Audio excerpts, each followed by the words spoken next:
နောက်အခုကျွန်တော်ရောက်ရှိနေရတော့ရုတ်တရက်မြို့ဟောင်းရဲ့စင်စခန်းလေးကိုပဲဖြစ်ပါတယ်ခင်ဗျနော်စင်စခန်းဆိုပြီးတော့ကျွန်တော်တို့ဘာလို့ကမလဲဒီစီးနေဆိုတော့အဆင်မသိနဲ့တခွေရပြောကြတယ်ဈေးကြီးမှကြောက်တယ်နော်အဲ့လိုဆိုတော့နေမြေမကျွမ်းကျင်ဘူးဗျာနေရာဒေသမသိရခါကျတော့ကျွန်တော်စင်စီးရင်ဈေးကြီးမယ်ဆိုထင်ကြတယ်မှန်ပါတယ်ဟုတ်ပါတယ်နော်စင်စီးလို့ရှိရင်ဈေးကြီးပါတယ်တနာရီကို600ရှိရခင်ဗျဒါပေမဲ့တနာရီကို600တယောက်တည်းမဟုတ်2ယောက်စီးလို့ရတယ်နော်နောက်တစ်ခါကျတော့ကျွန်တော်တို့ငါ့မှာတနာရီစီးလို့အချိန်မရှိဘူးငါတို့နိုင်ဝက်ပဲစီးနေတယ်ဆိုလို့ရှိရင်လည်းစင်စကားမှာနိုင်ဝက်စီးလို့ရတယ်ခင်ဗျ300ပဲရှိရနော်တယောက်မှာ150နှစ်ယောက်စီးရင်300ပဲရှိရနိုင်ဝက်ကြည့်အောင်လည်းငါတို့အဆင်မပြေဘူးကွာငါတို့မှအချိန်မရှိဘူးရပါသေးရဲ့ခင်ဗျ10မိနစ်စီးလို့ရတယ်10မိနစ်မှာ100ပဲနော်10မိနစ်ကို100ပဲဒီစင်စကားမှာကျွန်တော်10မိနစ်စီးလို့ရှိရင်100ပဲရှိရကျွန်တော်ကဒီမှာစင်စီးမယ်စင်စီးလို့ရှိရင်ဘယ်ကိုသွားမလဲဆိုလို့ရှိရင်ကျွန်တော်ရုတ်တရက်မြို့ခေါင်းဒီဘက်ကိုကျွန်တော်သွားမယ်နော်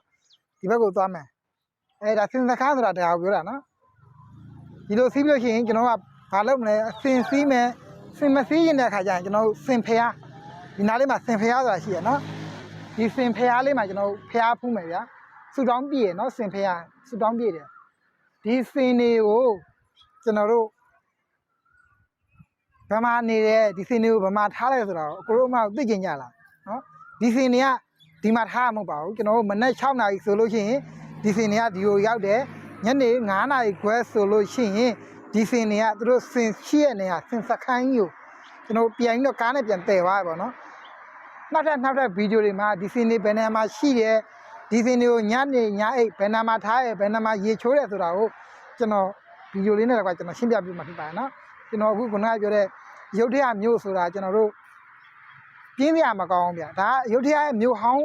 ပတ်ဝန်းကျင်ပဲရှိသေးတယ်ဒါကြောင့်ကျွန်တော်ရုတ်တရက်မြို့ကိုလာမယ်ဆိုရင်မနက်ပိုင်းမလာနဲ့နေ့ကင်းပိုင်းမလာနဲ့ညနေ3နာရီခွဲလောက်ကိုရုတ်တရက်မြို့ဟောင်းလာနေတဲ့ကြာသွားပြီဖြစ်တော့ပြိုင်မပူတော့ဘူးရိတ်အာဝါသားတွေလည်းကောင်းတယ်ပြီးရင်သွားလာမဲ့နေရာတွေလည်းအများကြီးပေါ်တယ်နော်အဲကြောင့်မလို့ကျွန်တော်ရုတ်တရက်မြို့လာမယ်ဆိုရင်နံပါတ်1အနေနဲ့ကျွန်တော်ရေပေါ်ဈေးကိုသွားပါရေပေါ်ဈေးမှာလဲမယ်လဲပြီးလို့ရှိရင်နံပါတ်2အနေနဲ့ကြာတော့ကျွန်တော်ဥအောင်သေးရဖျားခေါ်ရဲကြက်ဖျားကိုဝင်မယ်ပြီးလို့ရှိရင်ကျွန်တော်ကြက်ဖျားဆိုတာကြက်ဖျားတွေမဟုတ်နော်ကြက်ဖျားရဲ့နားမှာဘာရှိလဲဆိုတာကျွန်တော်မြန်မာပြည်သားတွေတောင်မှကျွန်တော်သိမရောက်ဘူးဗျာအနေအောင်လူသိနေတဲ့နေရာအနေအောင်ကျွန်တော်လိုက်ပြပေးမယ်ဒါပေမဲ့အနေအောင်ရောက်ပြီးမပြန်ရင်တော့ဘူးနော်တားပြေဖို့ကောင်းတယ်9သာကြီးကျွေးလို့ရတယ်တဘာဘာရဲ့လေညင်းကိုခံလို့ရတယ်တပုံရိုက်မဲ့နေရာကြီးကောင်းတယ်တွတ်တော့စောမဲ့နေရာကြီးကောင်းတယ်အပန်းဖြေနားနေဖို့နေရာကြီးရှိတယ်နော်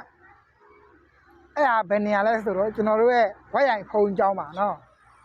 ကျွန်တော်ချောင်းပေးနားလေးမှာရှိတဲ့အတွက်9သာကျွေးရေတွေက9သာကျွေးလို့ရတယ်ကျွန်တော်အဲ့နေရာလေးကိုကျွန်တော်သေသေးချာလေးရိုက်ပြပါမယ်ကျွန်တော်အခုပြောနေတာကရုတ်တရက်မျိုးရောက်ပြီဆိုလို့ရှိရင်ဘယ်နေရာကြီးလဲရမယ်ဘယ်နေရာကြီးလဲရမယ်ဘယ်နေရာကြီးလဲရမယ်ဆိုတော့ကျွန်တော်ပြောပြမယ်နော်အဲ့ဒါကိုကျွန်တော်ရဲ့ဗီဒီယိုလေးကိုချက်လောက်စပါကလေးလုပ်ပြတာကိုပြသရက်